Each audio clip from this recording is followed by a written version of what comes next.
the oldest monkey god in Singapore. It started in 1920 with a young man, 16 years old. His mom was very sick, no money to pay for the medical bills, and something happened whereby the young man was asked to become the medium of the monkey god, because the monkey god apparently wanted to take care of the people in Tiongbalu.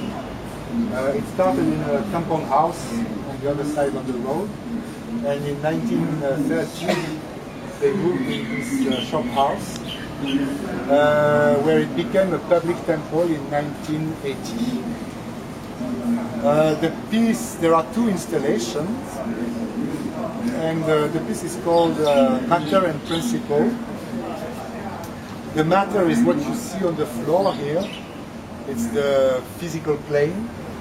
There are 72 photographs, which are 72 images taken all over Tiongbalu, bits and pieces of Tiongbalu urban space.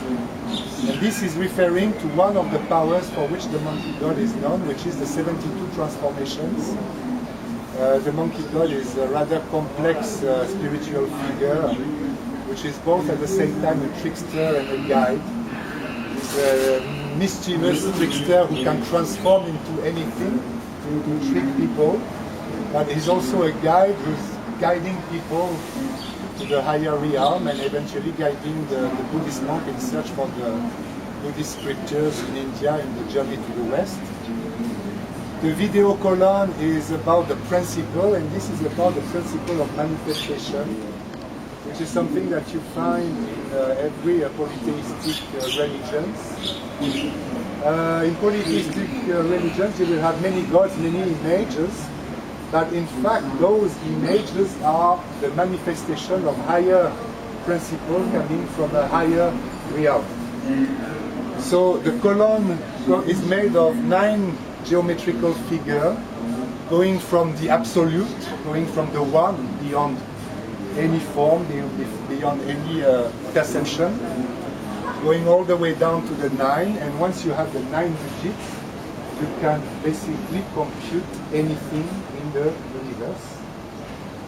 The first 3 screens are purely geometrical, because in many spiritual traditions you have that idea of a trinity, which is at the top, which is beyond any physical form. The number 4 is a diagram that, interestingly enough, rediscover the Chinese coins. It's not a Chinese symbolism, but the Chinese coin is precisely that square, which is Earth, inside the circle of heaven. This is the beginning of the material plane.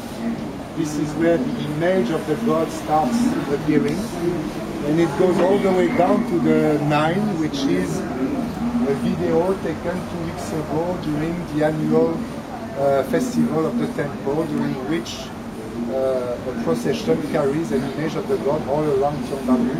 So we are back to the urban space of Tiongbalu. The number screen, which is flashing with a whole lot of images here, is about what Tai Seng Ya, the monkey god in Hokkien, has become in the 21st century, because it's one of the very few Chinese deities that has become completely universal and digital. There are computer games, there are countless movies, TV programs, musical in Broadway and the East End in London.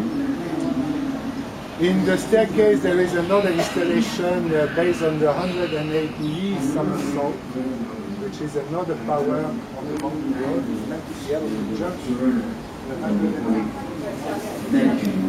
Installation and it's also featuring a sound installation down in my park here. So the video of the piece in the house. It's an installation based on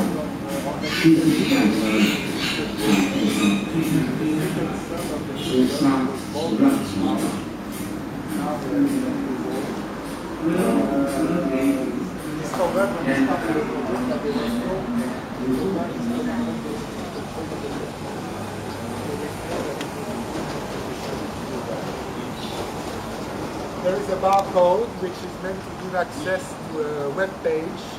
Apparently, sometimes it works, sometimes it doesn't. But it's a web page done by Victor, who's behind here, holding the camera. He's one of the most active traditional culture in Singapore member. I mean, he's very active with all those aspects of the culture in Singapore. It's part of his blog on Chinatown and many aspects of traditional culture in Singapore. So by all means, look around, go next door. I mean, like, it's not next door, it's like go to the temple proper, you say hello to the resident of this hall, because this is his hall. Okay? Thank you so much. Thank you.